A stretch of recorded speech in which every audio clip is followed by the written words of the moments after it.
Hello students, मैं रुचि सिंगला आज आपके सामने फिर से एक नई वीडियो लेकर आई हूँ। लेकिन आज जानते हैं आज ये वीडियो किसके बारे में है? जी हाँ, बिजनेस स्टडीज़ के बारे में। बिजनेस स्टडीज़ के बारे में ये वीडियो मैं क्यों बनाने लगी हूँ?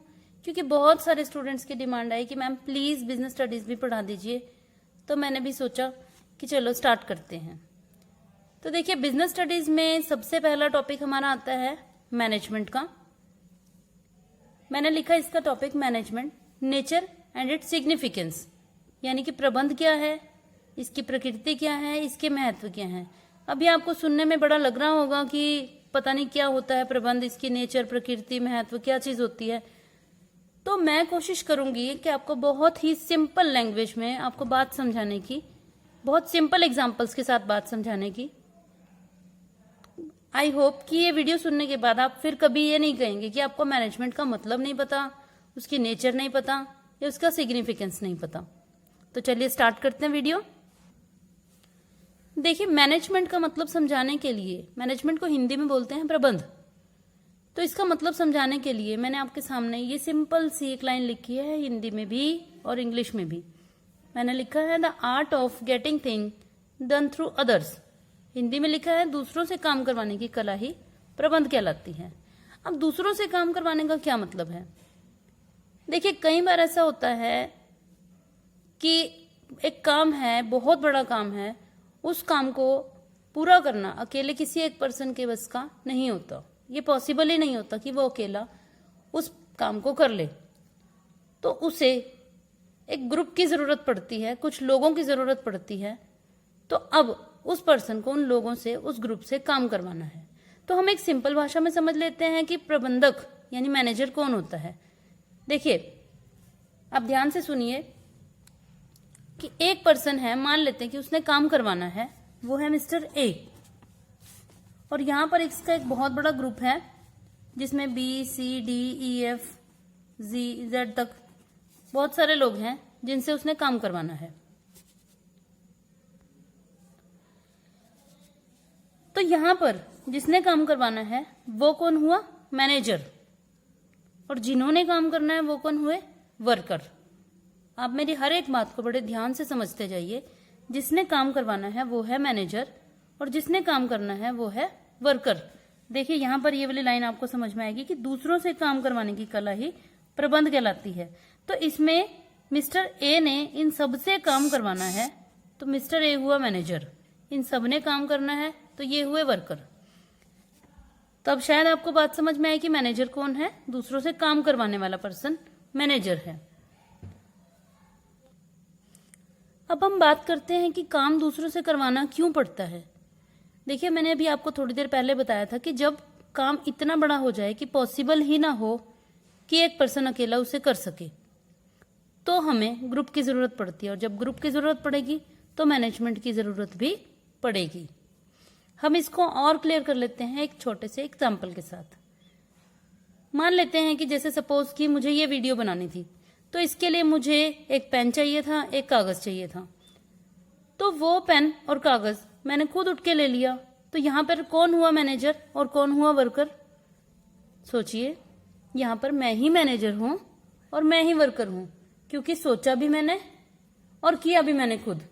तो देखिए, काम छोटा था तो इसमें सोचने वाला और करने वाला एक ही पर्सन है, तो वही मैनेजर है और वही वर्कर है। लेकिन जब काम बहुत बड़ा हो जाए, मान लेते हैं कि मुझे यूट्यूब नहीं बनानी, मुझे एक बहुत बड़ी फिल्म प्रोड्यूस करनी है, तो क्या सोच कर देखिए कि मेरे अकेले के बस की बात है? क्या ये पॉसिबल है कि वो सारा काम मैं अकेले कर लूं, कि मैं पैसा भी खुद लगा लूं, एक्टिंग भी खुद ही कर लूं, फोटोग्राफी भी खुद ही कर लूं, कोरियोग्राफी भी खुद ही कर लूं, डांसिंग भी खुद ही कर लूं? सोचिए, नहीं ना, पॉसिबल ही नहीं है कि वो सारे काम मैं खुद ही कर लूं। तो मुझे यहाँ पर एक ग्रुप की जरूरत पड़ेगी।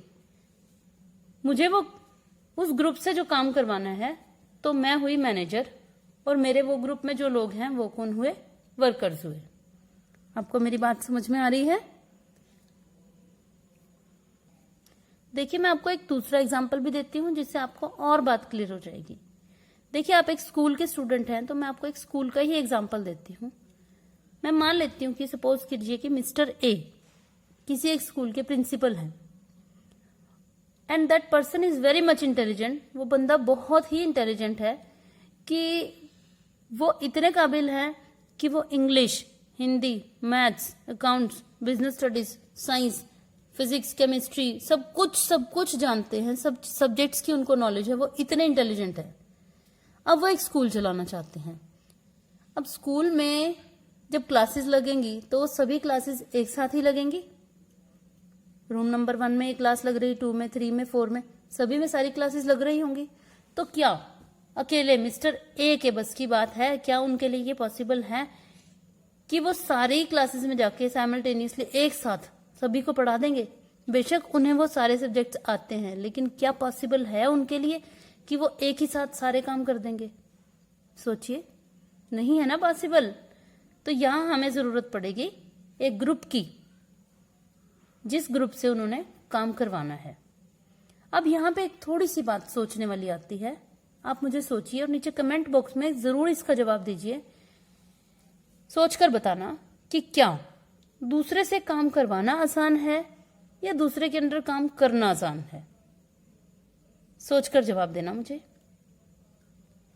मेरी तरफ से जो जवाब है इसका वो ये है कि काम करना फिर भी आसान होगा, लेकिन काम करवाना बड़ा मुश्किल बात है भाई, बड़ी मुश्किल बात है। आपके अंदर बहुत सारी क्वालिटीज होनी चाहिए, बहुत सारी। हम इसमें बिजनेस स्टडीज में आगे बहुत सारी बातें करेंगे कि एक मैनेजर में कौन सी ऐसी क्वालिटीज होनी चाहिए जो वो दूसरे से अपना काम करवा ले, और काम को भी ऐसे ही नहीं करवा ले, परफेक्टली कराए। अभी देखिए, मैंने आपके सामने एक बहुत सिंपल सी एक डेफिनेशन लिखी है मैनेजमेंट की कि दूसरों से काम करवाने की कला को प्रबंध कहते हैं, यानी कि art of getting thing done through others. लेकिन इसके अलावा मैं आपके सामने एक और डिफाइन रखूंगी अभी कुछ देर के बाद। अभी कुछ बातें मैं और इसकी समझा लूं आपको, उसके बाद एक कंप्लीट डेफिनेशन आपको इसकी दूंगी, फिर आपको इसका पूरा मतलब समझ में आएगा कि मैनेजमेंट होता क्या है।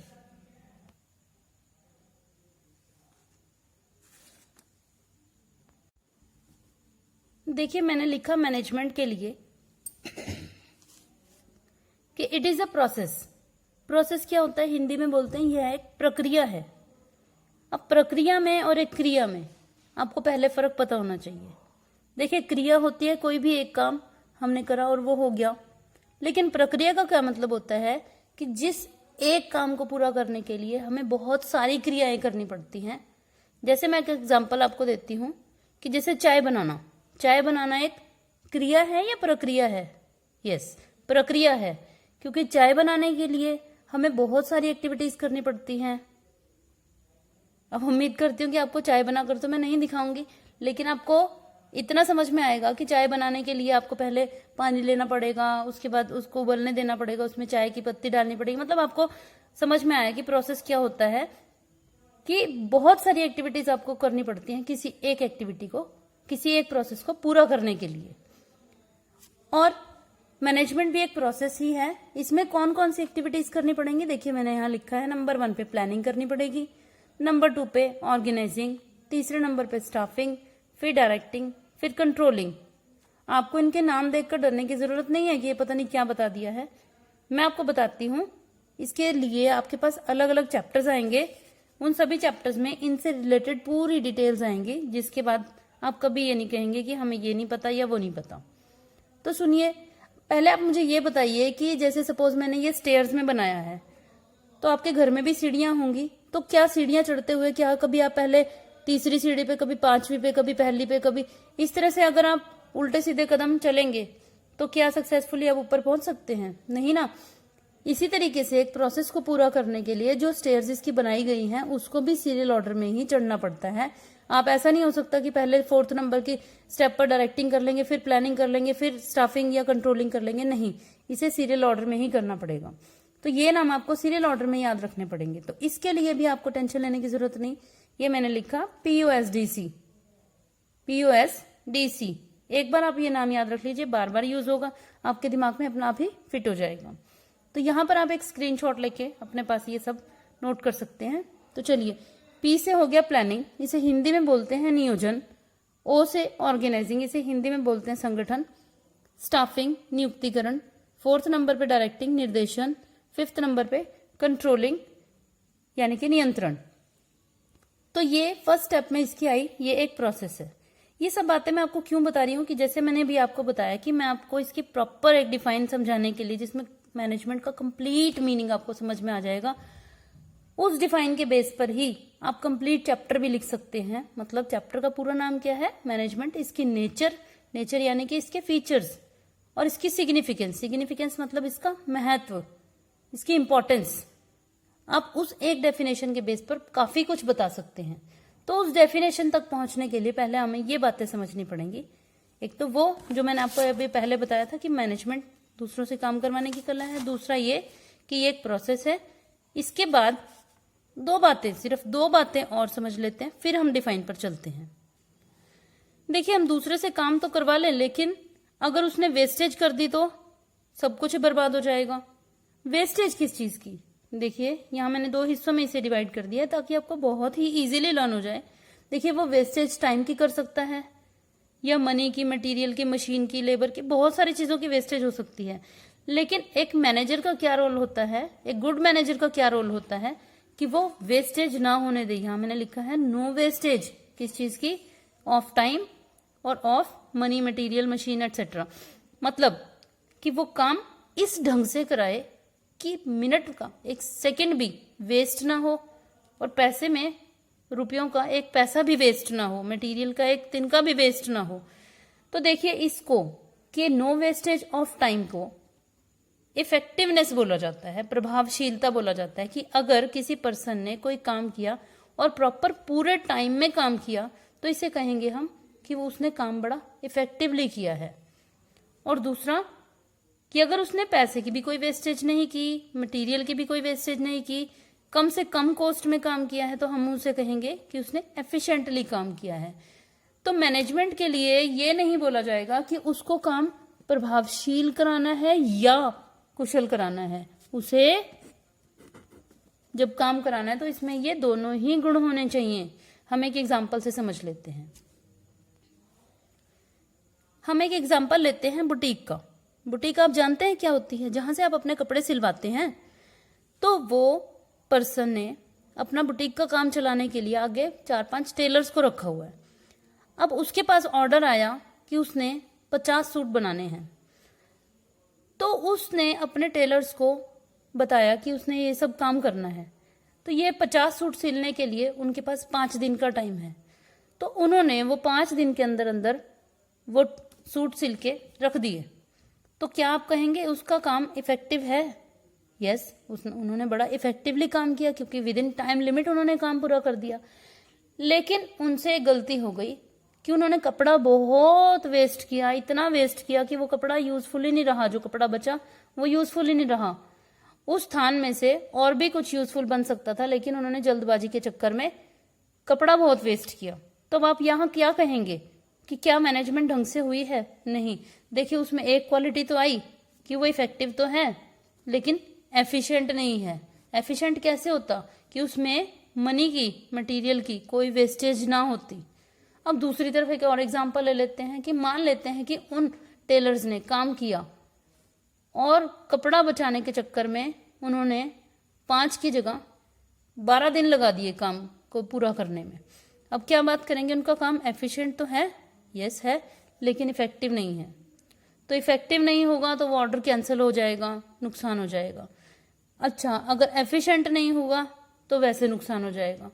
तो आप सोचिए कि इफेक्टिवनेस और एफिशिएंसी दोनों ही क्वालिटीज होनी बहुत ही जरूरी हैं। समझ गए आप सभी? तो ये देखिए, मैंने आपके सामने मैनेजमेंट की एक प्रॉपर डेफिनेशन रखी है कि इट इज अ प्रोसेस। आप समझ गए कि प्रोसेस क्या है? Of conducting a set of function.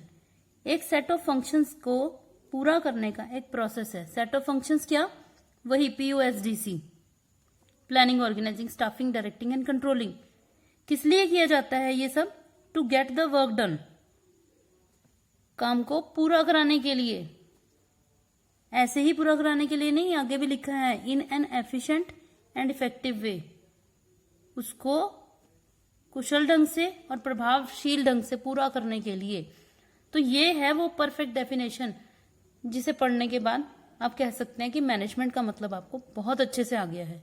देखिए नीचे भी मैंने ये लिखा है, management is the art of getting thing done through others, जो मैंने पहले भी लिखा था। अब आप इस डेफिनेशन जो ये लिखी है ऊपर, इसके बेस पर अब हम देखते हैं कि इसके नेचर के पॉइंट्स, ये ऊपर आपका हेडिंग है ना नेचर, अगला हेडिंग है इसका सिग्निफिकेंस। तो नेचर के पॉइंट्स हम इस एक डेफिनेशन के बेस पर कैसे बना सकते हैं, चलिए देखते हैं। देखिए सबसे पहले नंबर पे मैंने लिखा इट इज अ प्रोसेस। हाँ, ये एक प्रक्रिया है, जैसे मैंने अभी आपको बताया था कि ये कोई क्रिया नहीं है, ये एक प्रक्रिया है। जिस एक काम को पूरा करने के लिए बहुत सारे काम करने पड़ते हैं सीरियल ऑर्डर में, तो ये एक प्रक्रिया है। हाँ है। दूसरे नंबर पे it is a set of functions, ये विभिन्न क्रियाओं का समूह है। विभिन्न क्रियाएं कौन सी, जो बताई थी आपको अभी, याद हो गई होंगी आपको, POSDC, planning, organising, staffing, directing, controlling, ये इन क्रियाओं का समूह है। इसका मतलब है कि इन पांचों क्रियाओं में से कोई एक क्रिया छोड़ सकते हैं हम, नहीं छोड़ सकते, ये सभी क्रियाएं पूरी करनी ही पड़ेंगी। To get the work done through others, ये दूसरों से काम करवाने की कला है, ये भी आपको ऊपर की डिफाइन में से पता चल गया। इट इज एन आर्ट, यह एक कला है। देखिए डिफाइन में मैंने लिखा है मैनेजमेंट इज अ आर्ट, देखिए दूसरों से काम करवाने की कला है। कला का क्या मतलब होता है, कला का ये मतलब होता है कि जो काम भी आपको आता है उसे आप अपने पर्सनल तरीके से उसे अप्लाई करते हैं। तो मैनेजमेंट भी कोई पत्थर की लकीर नहीं है कि काम को आपको ऐसे ऐसे करना है।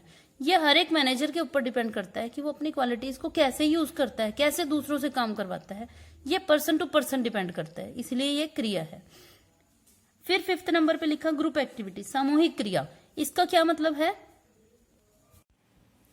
देखिए इसका 6th पॉइंट है it is goal oriented process, यह उद्देश्य केंद्रित होता है। उद्देश्य केंद्रित का मतलब होता है कि जब किसी के पास कोई उद्देश्य होता है तभी मैनेजमेंट की जरूरत पड़ती है। अगर किसी के पास कोई गोल ही नहीं है तो फिर मैनेजमेंट की जरूरत उसे नहीं पड़ती। लेकिन बिना मैनेजमेंट के किसी गोल को अचीव नहीं किया जा सकता, क्योंकि ये उद्देश्य केंद्रित का मतलब है कि मैनेजमेंट गोल को ध्यान में रखकर ही की जाती है। गोल को इग्नोर करके कभी भी मैनेजमेंट सफल नहीं हो सकती है। नेक्स्ट 7th पॉइंट है आपका it is all pervasive. All pervasive ये हिंदी में लिखा है मैंने, यह सार्वभौमिक है। इसको दूसरी लैंग्वेज में मैंने लिखा इट इज यूनिवर्सल। इसका ऑल परवेसिव का दूसरा मीनिंग है यूनिवर्सल। ये आपका 7th पॉइंट बनेगा।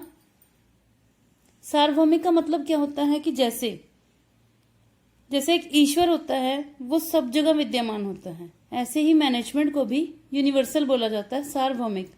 मतलब आपको ये चैप्टर पढ़ के जितना मैंने समझाया उसको समझ के ये लग रहा होगा कि शायद मैनेजमेंट की जरूरत तो बिजनेस में ही पड़ती होगी, लेकिन ऐसा नहीं है।